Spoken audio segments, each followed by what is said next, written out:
Hello, today I'll be showing you my face detection project that I've made in this AI course. So, first I had to import the CV2 library, which is like a library which will help us with this. And then we set a variable for face cascade, and this is to just import this file, which is this one in XML format. Next we have to show what the image that we want it to detect the face in is. Then next we have to make the grayscale, which is like to convert like into the color for the computer, and we use BGR, not RGB.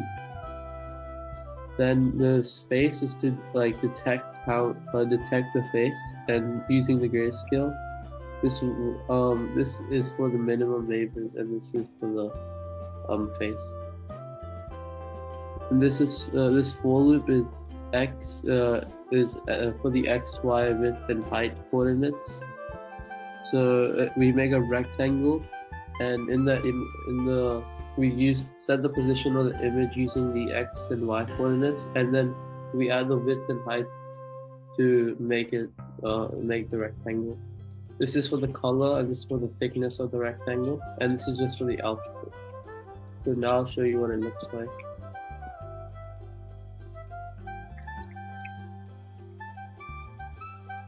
So it detects the face. Thank you for listening.